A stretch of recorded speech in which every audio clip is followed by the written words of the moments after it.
Let me ask you something. What percentage of Americans do you think have at least $100,000 saved? Take a second and guess. 10%? 25%? Maybe even half?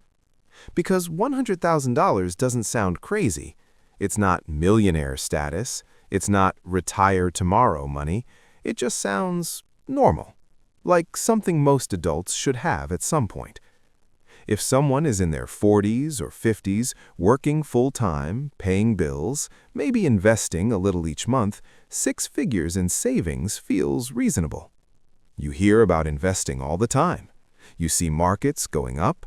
You see people talking about their portfolios online. After a while, 100K stops sounding special. It starts sounding expected. But here's the thing. What feels normal isn't always normal. Just because something gets talked about a lot doesn't mean most people actually have it. When you hear enough success stories, your brain quietly adjusts what it thinks is average, and that can change how you see your own progress. So today, we're going to strip away the assumptions. We're going to look at the real numbers, and what you're about to hear might surprise you. So let's get to the real number. Only about 15% of Americans have $100,000 or more in savings. That's it. 15%. To put that into perspective, that means roughly 1 out of every 7 people has reached 6 figures in savings. Or look at it another way. Out of 10 people, about 8 or 9 have not crossed that line. That's very different from what most people assume. And it gets even more interesting when you break it down by age. For younger adults, under 35, the percentage is much lower. Among people in their 30s and early 40s, it rises, but it's still far from the majority. It's only in the later working years, closer to retirement age, where the number starts to increase more noticeably. But even then, it's nowhere near most people. So the idea that almost everyone has $100,000 saved, that's simply not true. But here's why it feels true. We tend to see the people who are doing well, the friend who talks about investing, the coworker who mentions their 401k, the finance content that highlights success stories. People who are struggling financially usually don't broadcast it. And if you live in a higher income area or work in a certain industry, your circle might not reflect the national average. It creates what you could call an income bubble. Inside that bubble, 6 figures in savings feels common. Step outside of it, and the picture changes completely. When you only see one slice of reality, it's easy to believe that slice represents everyone. But the data tells a very different story. Now that you know how rare $100,000 really is, let's look at what most Americans actually have saved, because the full picture matters. For adults under 35, the median savings is usually under $20,000. For ages 35 to 44, it's often somewhere around $40,000 to $50,000. For those between 45 and 54, the median climbs closer to $70,000 to $90,000. And even for people between 55 and 64, nearing retirement age, the median is often around $100,000 to $150,000. Now let's pause for a second. That word median is important. Median means the middle. Half of people have more than that number, half have less. It shows what's typical. You might sometimes hear a much bigger number, maybe $200,000 or more, quoted as the average, but averages can be misleading. If a small group of very wealthy households have huge balances, it pulls the average way up. It makes things look better than they are for most people. The median gives you a clearer picture of reality. So now think about this. If the typical 45 to 54-year-old has $80,000 saved and someone has $100,000 or more, they're already ahead of the middle. Not slightly ahead, meaningfully ahead. And this is where perspective shifts. If you've reached 100K, you might feel like it's not much, but compared to most people in your age group, it may actually put you in a stronger position than you realized. And if you haven't reached 100K yet, look at the numbers again. Many people aren't there either, which means you may not be behind, you may simply be in the same place as the majority, still building. Sometimes the biggest relief comes from understanding what's normal, because when you compare yourself to real data instead of headlines, the pressure starts to fade. So why is $100,000 harder to reach than it sounds? Because real life gets in the way. Income is the biggest factor. Not everyone has extra money left after covering rent, groceries, insurance, and basic bills, and living costs keep rising.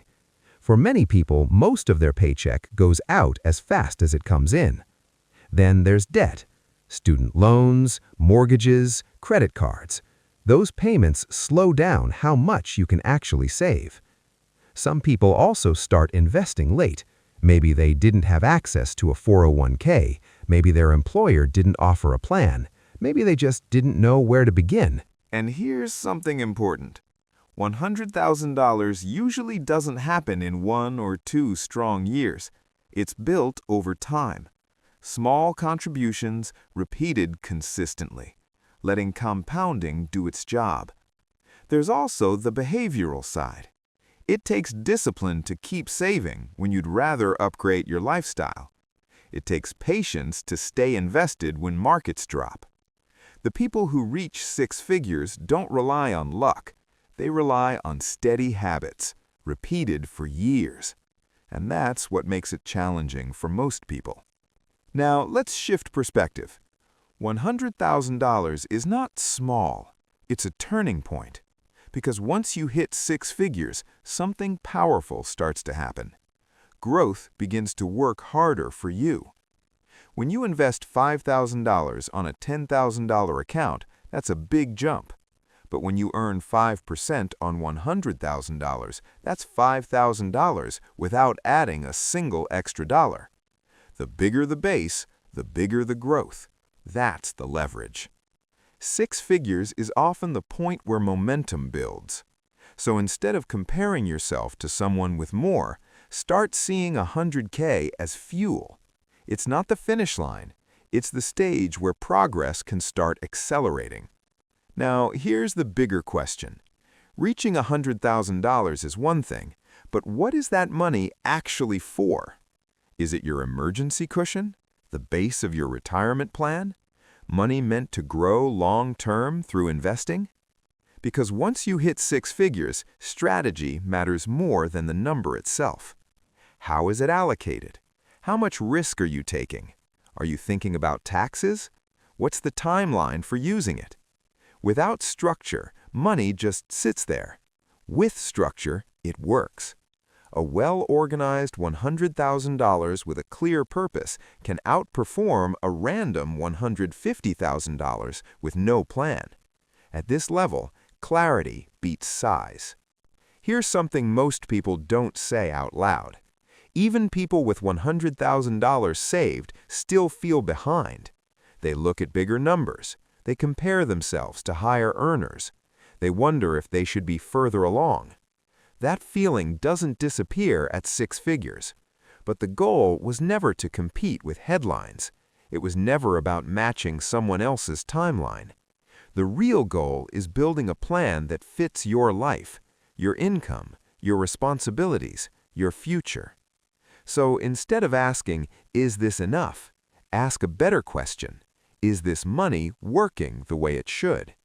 Because confidence doesn't come from chasing a bigger number.